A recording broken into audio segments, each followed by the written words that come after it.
Assalamualaikum warahmatullahi wabarakatuh.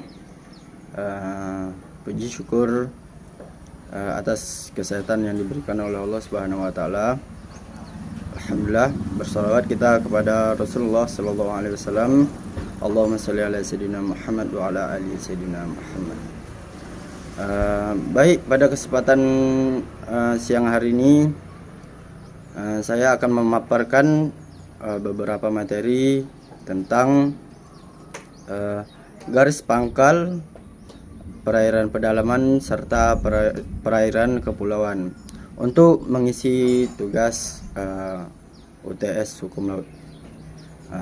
Sebelum kita lanjut ke materi pembahasan, terlebih dahulu perkenalkan, nama saya Henry Budiutomo, saya dari kampus UIN Suska Riau.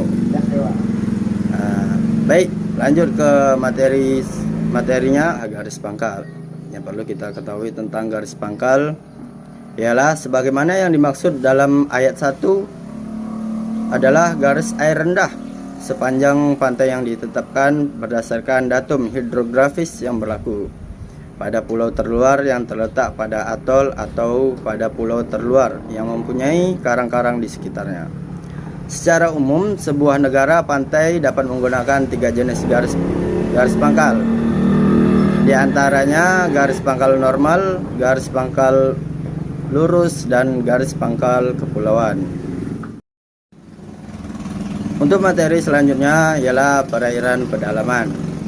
Perairan pedalaman Indonesia adalah semua perairan yang terletak pada sisi darat dari garis air rendah dari pantai-pantai Indonesia, termasuk ke dalamnya semua bagian dari perairan yang terletak pada sisi darat dari suatu garis penutup sebagaimana dimaksud dalam pasal 7. Yang dimaksud dengan perairan pedalaman adalah wilayah-wilayah perairan yang ada di bagian dalam garis pangkal, yaitu muara sungai, teluk, pelabuhan, dan lain sebagainya.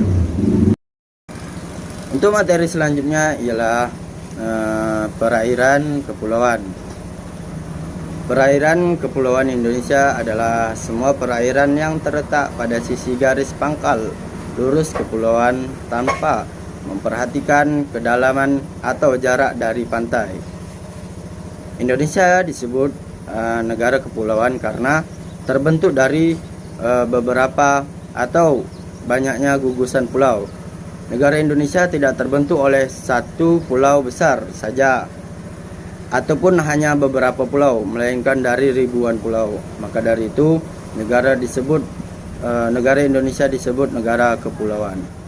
Ada banyak keuntungan Indonesia disebut negara kepulauan karena banyak manfaat Indonesia itu menjadi negara kepulauan.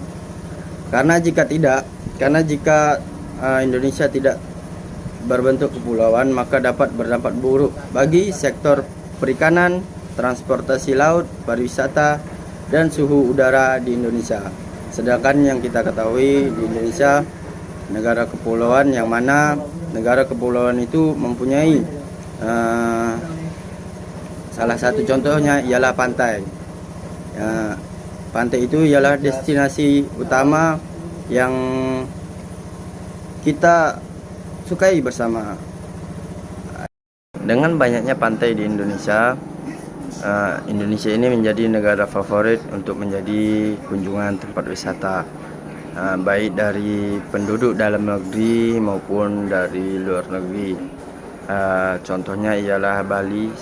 Sebagaimana kita ketahui, di Bali itu penuh dengan kunjungan orang-orang bule. Baik, cukup sekian materi pemaparan kita pada hari ini. Lebih dan kurang saya mohon maaf. Saya akhiri, wabillahi taufiq wal hidayah. Wassalamualaikum warahmatullahi wabarakatuh.